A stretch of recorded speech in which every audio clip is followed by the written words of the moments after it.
दोस्तों नमस्कार। दोस्तों आज का यह वीडियो होने वाला है कॉन्ट्रैक्ट फार्मिंग वर्सेस निजी फार्मिंग में। तो क्या क्या दिक्कतें होती हैं दोस्तों कॉन्ट्रैक्ट फार्मिंग में और क्या दिक्कत होती है निजी फार्मिंग में, ये दोनों टॉपिक के ऊपर वीडियो होने वाला है। वीडियो में मैं बहुत सारी चीज़ों को कवर करने वाला हूं दोस्तों, तो आप लोग वीडियो को पूरा देखिएगा। चलिए वीडियो को शुरू करते हैं। अगर वीडियो पसंद आएगा दोस्तों तो लाइक सब्सक्राइब ज़रूर करिएगा। जो भाई चैनल पे नए हो सब्सक्राइब ज़रूर करेंगे। दोस्तों सबसे पहली चीज़, जब आप ना कॉन्ट्रैक्ट फार्मिंग शुरू करते हो, सबसे पहले मैं बात कॉन्ट्रैक्ट फार्मिंग की करूँगा। कॉन्ट्रैक्ट फार्मिंग जब शुरू करते हैं दोस्तों, कोई भी फार्मर भाई हो, तो उनको ना देखिए, सबसे पहली चीज़ ना तो चूजा की टेंशन होती है कि भाई चूजा किस रेट में चल रहा है। आप आज 40 रुपये में चूजा है कि 55 रुपये में चूजा है, इस चीज़ को देखने की ज़रूरत नहीं होती है फार्मर को।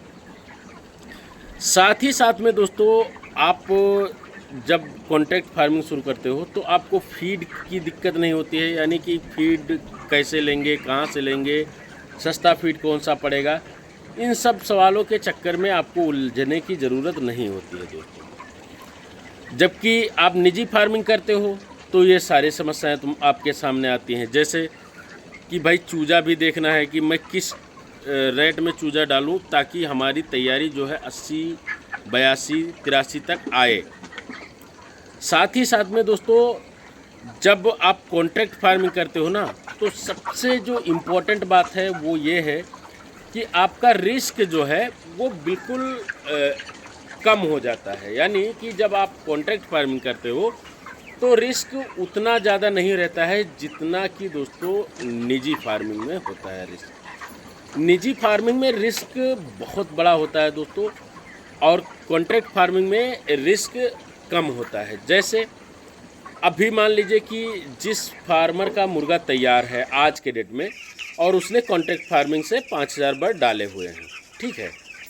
अब अगर फार्मर ने सब कुछ सही कर लिया अपना, जैसे FCR ठीक ठाक रखा, मोर्टेलिटी परसेंटेज भी कम होने दिया, हीट स्ट्रोक से अपने बर्ड को बचाया, वज़न भी ठीक ठाक ले आया, तो अगर ये सारी चीज़ें सही हैं तो उसको ये नहीं देखना है कि आगे जो रेट चल रहा है, यानी इस टाइप का रेट जो चल रहा है दोस्तों 80 रुपये और कहीं कहीं उससे भी कम, तो इस समस्या के बीच में जो उलझने होती हैं ना, वो उलझने उनको नहीं फेस करनी पड़ेंगी कि भाई रेट बढ़ेगा कि नहीं बढ़ेगा, कितने दिन में बढ़ेगा। ये सब कुछ भी चीज़ें निजी फार्मिंग वाले को देखने की ज़रूरत पड़ती है दोस्तों, लेकिन कॉन्ट्रैक्ट फार्मिंग वालों को देखने की ज़रूरत नहीं है। अब क्या होता है कि भाई निजी फार्मिंग अगर कर रहे हो तो सबसे ज़रूरी तो भाई रेट ही है, क्योंकि रेट अच्छा नहीं आया तो आपका नुकसान तय है। आप अगर मान लीजिए कि आपका मुर्गा जैसे 85 रुपये या 90 रुपये में तैयार हो गया है, आपने अच्छा खासा मेहनत किया है और आपका 85 से 90 रुपये के बीच में मुर्गा तैयार हो गया है दोस्तों, तो भी आप लोगों के लिए समस्या। आप इतना बेहतर कर ले गए कि आपका मुर्गा 80 रुपये में तैयार कर दिए और 80 रुपये के बजाय वो 79 में बिक रहा है। अब आप बताओ कहाँ से आपका प्रॉफिट हो जाएगा। यही चीज़ दोस्तों, अगर कोई निजी फार्मिंग वाला बंदा है, अगर उसका 79 में तैयार हो रहा है और उसकी क्लोजिंग जो है, अभी मान लीजिए IB का एग्जांपल ले लेते हैं, IB कंपनी से हो और आपका मुर्गा जो है तैयार हो गया है 79 में, तो इसमें ना प्लस माइनस का 50% होता है दोस्तों। अब 79 में तैयार हो गया है तो 82 रुपये में आपका मुर्गा मांग रहा है, तो 1.5 रुपये यानी 3 रुपये की बचत आपने किया, तो आपको 1.5 रुपये तो मिल ही गए।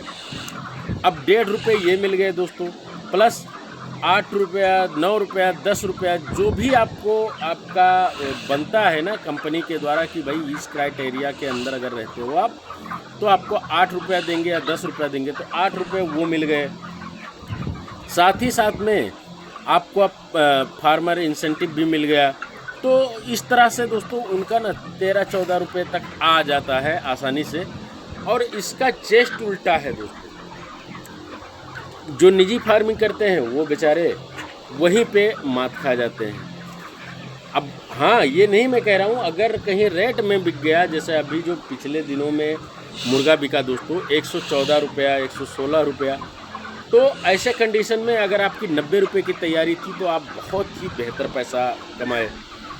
तो मैं अपने हिसाब से जो मेरा मानना है दोस्तों कि अगर कोई फार्मर अनुभवी व्यक्ति है, यानी कि उसको अनुभव है, तो वो फार्मर क्या करे कि वो चाहे कॉन्ट्रैक्ट फार्मिंग करे चाहे निजी फार्मिंग करे, उसका वो अपना, अगर वो मान लीजिए कॉन्ट्रैक्ट फार्मिंग नहीं करके निजी फार्मिंग ही करता है तो वो इस टाइप से फीड की तैयारी करेगा, साथ ही साथ में मुर्गे को कैसे सरवाइव कराना है ताकि उसको रैट आने तक का वेट करा ले जाए, फीड कास्ट कैसे कम करना है इसके ऊपर भी वो ख्याल रखता है। तो वो कुल मिला के दोस्तों वो कर ले जाता है।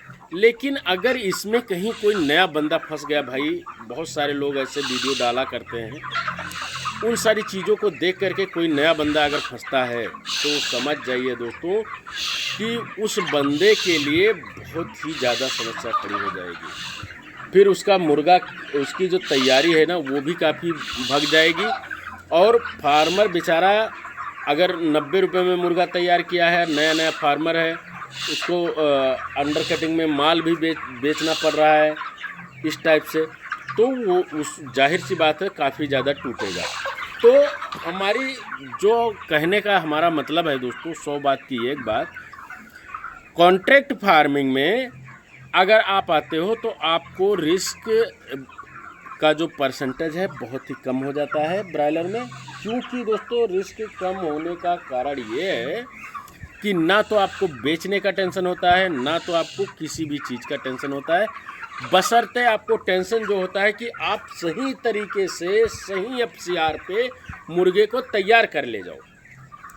लेकिन इसी का इस तरह से अगर आप करते हो कि भाई आपका सही से मुर्गा तैयार हो जा रहा है और आप सब कुछ मेंटेन करके लेके चलते हो, तो वहाँ पे पैसा मिलेगा दबा के। इसका जस्ट उल्टा है दोस्तों, यदि आप अपना निजी फार्मिंग कर रहे हो तो आपके लिए खतरा ही खतरा है। तो इस बिज़नेस में नए फार्मर भाई ना जुड़े दोस्तों। हमारे कहने का मतलब यही है कि अगर कोई फार्मर नया हो तो पहले उसको अनुभव चाहिए। अगर अनुभव नहीं है दोस्तों, मार्केटिंग का अनुभव नहीं है, फीड का अनुभव नहीं है, बर्ड के डिजीज़ का अनुभव नहीं है, मैनेजमेंट का अनुभव नहीं है, तो कोई भी मेरा दोस्त इस बिज़नेस में हरगिज़ ना आए अपना सेल्फ करने के लिए।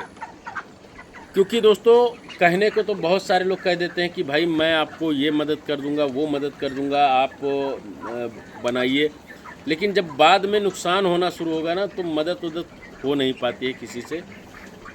इसलिए मैं यही चाहूँगा दोस्तों, मदद सिर्फ उतनी ही होगी कि भाई डिजीज़ आता है तो उसमें आपको सजेशन दिया जाएगा, लेकिन कोई भी बंदा फीड खिलाने के लिए आपको नहीं देगा। तो इसलिए आप जो तैश होता है ना, जैसे जोश में कि भाई पैसा रखा हुआ है अब लाओ मैं अपना शुरू करता हूँ, तो अपने पे ना जाएं। कॉन्ट्रैक्ट फार्मिंग बेस्ट है और कॉन्ट्रैक्ट फार्मिंग ही करें। क्योंकि दोस्तों मुझे पता है अभी ना बहुत सारे लोग मुझे ज्ञान देंगे कि आप निजी फार्मिंग क्यों नहीं बढ़ावा देते हैं, क्यों नहीं करवाते हैं। अरे भाई फार्मर का इतना ज़्यादा बार बार नुकसान लग रहा है और फार्मर हर वक्त टूटता ही जा रहा है, तो उससे तो बेहतर है कि कहीं कम से कम उसके घर में कुछ तो पैसा आए। कॉन्ट्रैक्ट फार्मिंग करेगा तो जाहिर सी बात है कि अगर वो अच्छा किया तो उसको अपने जेब का पैसा तो नहीं जाएगा। अभी 5000 मुर्गे में नुकसान लगे तो कम से कम दोस्तों 2 लाख का नुकसान लगता है, लेकिन वहीं पे उसमें 50 से 60 हज़ार आ ही